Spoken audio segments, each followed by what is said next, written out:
So today we're going to be taking a look at what I assume is the finale of the Ever Crisis the First Soldier bonus episode, 3X Soldiers, which shows us the events that lead to the death of Glenn. And something happens at the end of this chapter that has me completely reconsidering everything we saw and knew about Glenn in Rebirth. So let's talk about it. So before we get to the recap, as I booted up Ever Crisis, it took me to the events section, and it looks like next week on October 15th, they're going to be dropping what is supposed to be the finale of episode 2 of The First Soldier, but they're dropping it in 2 chapters, chapter 5 and 6, which is completely nuts because these chapters tend to be pretty long, anywhere from 30 to 40 minutes. Now what I'm going to try and do, and I can't promise this, but I'm going to try. In my off time, when I'm not playing Ghost of Yote, I'm going to attempt to grind my way through Ever Crisis to get to the First Soldier stuff and be ready for chapter 5 and 6 so I can play them and recap them immediately for the channel. If I'm unable to do that, we'll have to wait for somebody else to upload the chapters and then go from there. But if I am able to, I'm either going to do a separate video for chapter 5 or 6. It really depends on how long those chapters are. If not, I may just throw them all into one long video, which I'm not a big fan of doing long videos, but since we're recapping the finale of Ever Crisis, The First Soldier, it might make more sense to put them into one video. But let me know in the comments down below, would you prefer I just throw chapters 5 and 6 in one video, or do you want 2 separate ones? I kind of have a feeling, I already know the answer, it's going to be the first one. But that's going to be happening next week. So moving over to the recap of the 3X Soldiers Part 2, we open up with the SRC, the Shinra Resistance Committee, and it looks like they've been growing exponentially fast. And we open up with Glenn, Matt, and Lucia preparing a small group of SRC soldiers to infiltrate Arsenal Island, which is located somewhere on the outskirts of Junon. And the reason why they're targeting Arsenal Island is because essentially this entire island is one large arms factory for Shinra. All of the weapons they make for their soldiers come from Arsenal Island. So if they can take that out, it deals a pretty big blow to Shinra. Now for this mission in particular, Glenn, Matt, and Lucia have a very small crew of soldiers with them because it's supposed to be an infiltration thing. And their big thing is valuing quality over quantity, but another really big thing that Glenn stresses is that he wants to ensure that everyone makes it back from this mission, which is one of the things that I really love about Glenn and how they fleshed him out in the First Soldier stuff, is that he can be a bit of a himbo. He's not the sharpest tool in the shed, but what he lacks in brain, he makes up for with massive, massive heart. He's a really good dude, believes in what they're doing, and genuinely cares about his soldiers. They're not just bodies for him that are a means to an end. He really does want to make sure everyone comes back okay, which unfortunately does foreshadow what happens at the end of this chapter. Meanwhile, however, Rufus is back at Shinra headquarters posing as a committee negotiator talking to President Shinra. And he's essentially trying to curry favor with the president, and we'll find out why later. But in doing so, he does inform the president of where the SRC's base is, and it's located in a cave near under Junon. And again, Rufus full-on knows what he's doing. He seems to enjoy testing Glenn, Matt, and Lucia by putting them in some pretty dangerous situations and seeing how they can get their way out of it. So Rufus is straddling a very fine line of helping the SRC,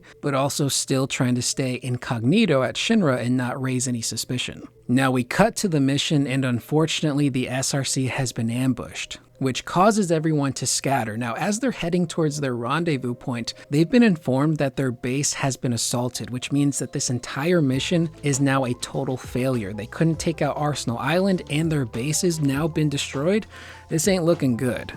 But thankfully, nobody on the mission was hurt or killed, and that's a really big thing again for Glenn, and he tells everyone, look, we're all planning to make it back alive. Now for the soldiers that made it back to the rendezvous point, Glenn wants them to head back, gather all of the remaining soldiers, and take them back to Wutai to ensure that they're safe. And it turns out, again, the reason why they were able to make it out okay is technically through not only Glenn's gut, but also some info from Rufus, and he kind of signaled to Glenn, hey, you might get ambushed, be careful. So again, Rufus, two sides of the same coin, doing good, but also doing bad, and kind of being the cause of the bad, but also being the cause of the good. It's really, really messy. For Glenn, he's viewing this as yet another test and a warning from Rufus of, look, I mean business. If you guys screw this up, then you're clearly not good enough to work with me. Why am I even working with you? Lucia, however, has a different viewpoint. She says it's fine for Rufus to mess with Glenn, Matt, and Lucia.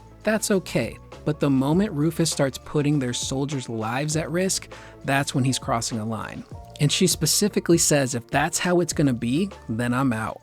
Glenn also isn't happy about it, but he kind of views this maybe as a situation where, since Rufus is now working with the Turks, he's learning a lot of tricks from them, and maybe this is his weird way of sharing those tricks with Glenn and the crew so they can learn and be better. Matt is questioning everything. Matt is super smart again, and he's like, so wait, let's repeat. What's our new goal now? Essentially, pretend that we've been defeated by Shinra, expand the influence of Rufus, and then we take down Shinra? And Glenn essentially is like, yeah, that's kind of what we're supposed to do, I guess. Now at this moment, the group is ambushed by Shinra soldiers. Why? Well, it turns out that these soldiers were given intel on where the rendezvous point for Glenn and the SRC was going to be. Can you guess who gave them that info? It was Rufus. But before the soldiers can take the crew in, they're attacked by a gnarly looking behemoth, and it kind of reminds me of the behemoth we fought in Final Fantasy VII Remake in one of those side quests.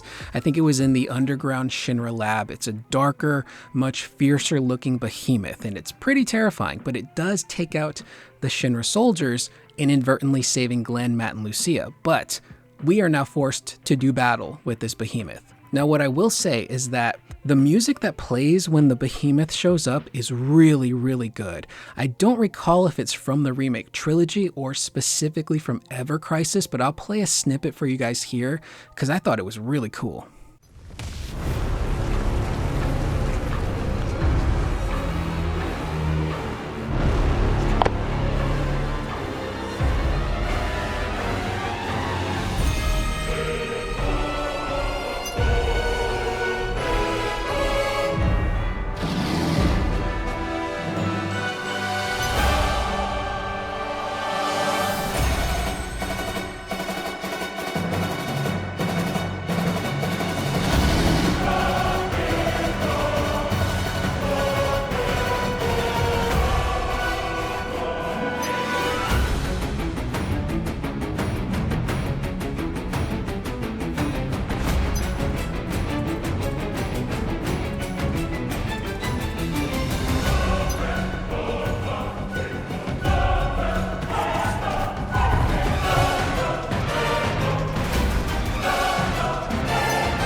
Now, after we defeat the behemoth, which I did have to do some grinding because I don't have a party on the PC version of Ever Crisis, so I had to do a little bit of grinding. Eventually, I was able to defeat the behemoth. But after that, the entire island violently begins to shake and sink, which reminds the group of what happened in episode 1 of The First Soldier when they went to Redor and they were with Sephiroth. The island began to sink, livestream was flying up everywhere, it was a complete disaster. And it's at this point that they kind of give us a little bit of a hint at where in time this story is taking place, because it turns out Sephiroth is missing, and he's been missing for a while. But it's kind of nice that even in this moment, the group is still thinking about Sephiroth and their friendship and how, unfortunately, they ended up choosing the path they did over Sephiroth, but they still clearly care about him. And Matt reminds them, you know, that kid we met on Redor, Rosen, he was telling them about the live stream and how you return to the planet and one day you'll see everyone again. So Matt's like, look, if any of this is true, then eventually we will meet up with Sephiroth again, somewhere in the afterlife. And then he says, I'm sure he'll want a word with us. Keep that in mind, because I think that's playing into the end of this chapter. And Glenn really emphasizes, like, again, we chose our path. We're not going to see Sephiroth again until this is all over. Now, at this moment, a committee chopper shows up, but unfortunately, there's only room for 2 people. So Glenn tells Matt and Lucia, you guys take this chopper, get out of here. I'll wait for the next one. Obviously, Matt and Lucia are worried, but Glenn reassures them it's going to be fine because his gut is telling him so. Again, foreshadowing.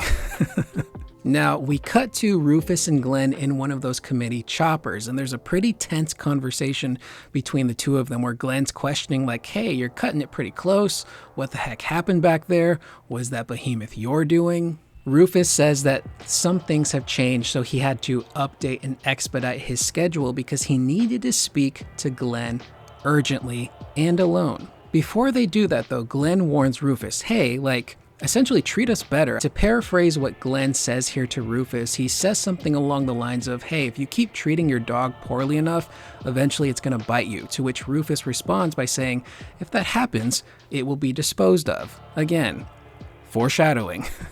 Now it's here that we learn why Rufus was posing as a negotiator to curry favor with President Shinra, because the whole thing that they're trying to do is to get Shinra to go to war with the SRC, which would also technically include Wutai, which we see all that stuff play out in 7 Remake and Rebirth in detail. But according to Rufus, President Shinra needs a few more stipulations before he's fully on board. So he wants to meet face to face with the mysterious Viceroy Saruf, which we know is Rufus. So Rufus is like, look, I can't do this. I'm gonna need you to impersonate Saruf for me.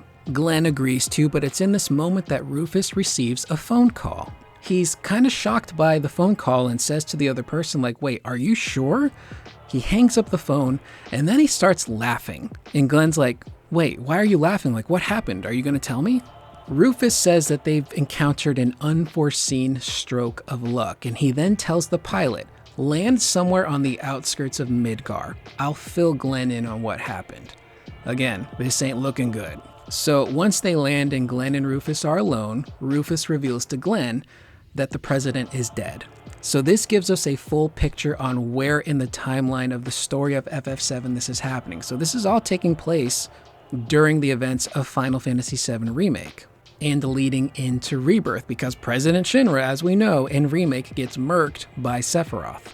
Glenn immediately questions if it was done by Avalanche, but Rufus says to him, our intel is currently unclear. It's in this moment that Glenn walks over to Rufus and congratulates him. He's like, look, all of this work that we've been doing, all this stuff you've been waiting for, you now have it. Congratulations. Glenn then jokes like, dude, we've been spending all this time plotting to dismantle Shinra piece by piece, and their president just goes and gets himself killed? Like, that's a really lucky thing to happen to us. He then tells Glenn it's going to be the dawn of a new day, a day without Shinra, which is something Rufus told to Glenn and the crew in the previous episode.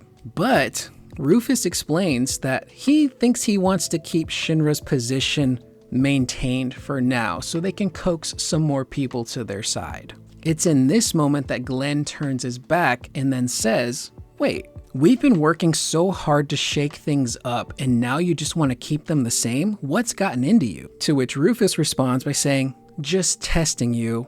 He pulls out his gun and shoots and kills Glenn. Now here we have a pretty interesting sequence with Glenn floating in the live stream. Now I'm gonna read all of these lines verbatim because I think they're important. So we see Glenn floating there and he says, couldn't save anyone in the end. And then a mysterious voice pops up. We don't know who this voice belongs to. There's no name to the voice, but that person says, you surprise me. You're not one to give up that easily. Glenn responds by saying, oh yeah, I guess you're right. Who are you again? The voice says, you're asking for it, Glenn. Glenn then says, I've got nothing left to lose. I'll do whatever I have to do to get things done, because I'm a hero. Now, I do want to flash back. When Glenn, Matt, and Lucia were having their conversation as the island was getting ready to completely dissipate, Glenn mentioned something about Sephiroth, who I think he's talking about Sephiroth at this point, but he says, we'll finish what we started and go see him again. This time, we'll make sure he gets everything he wants. I bring up that last line because I'm starting to think, and please let me know in the comments who you think this voice belongs to, but I'm starting to wonder if he was speaking to Sephiroth in the live stream. Which begs the question, if Glenn is speaking to Sephiroth, which version is he speaking to? Is he speaking to the one that is post-Advent children doing all of these machinations throughout Remake and Rebirth? Is he speaking to the Sephiroth whose body is marinating in the Northern Crater? Is he speaking to the Sephiroth that we see on the edge of creation? We know that the Sephiroth we've been seeing in 7 Remake and Rebirth and even the original FF7 isn't technically the real Sephiroth. His body is in the northern crater, but he's able to possess things that have Genova cells and make himself appear. So Sephiroth is also able to be in the live stream. Maybe he's also able to communicate with people who are in the live stream. So what if this is Sephiroth reaching out to Glenn? And because he and Glenn were close, and Glenn has now been screwed over by Rufus, what if Glenn agrees to help Sephiroth, which is why we see Glenn show up in Rebirth? Now, please correct me if I'm wrong. We know that Sephiroth, again, he can take these robed men that we've been seeing walking around and possess their bodies and essentially, project the image of Sephiroth, or he can also turn into Genova. But I can't recall if we've seen Sephiroth take a robed figure and turn into somebody else other than Glenn. And it makes sense that it would be Glenn now, because maybe again they've agreed to some sort of pact. Maybe Glenn's like, okay, Sephiroth, whatever you're planning, whatever you're doing, I'll help you. And maybe that's why Sephiroth is able to take the form of Glenn, or maybe at least summon Glenn into one of these robed men's bodies, so he can then show back up in Rebirth and spook the hell out of Rufus. But that just now has me reconsidering everything we've seen from Glenn in Rebirth, because I was under the impression, it was just Sephiroth taking the form of Glenn to impersonate him and to mess with Rufus and really get this Wutai and Shinra war going. But what if that actually was Glenn? It would make sense because he has all of the knowledge that Glenn had about Rufus, the SRC, what they were doing to try and take down Shinra. So maybe Sephiroth extends an offer to Glenn. Hey, work with me.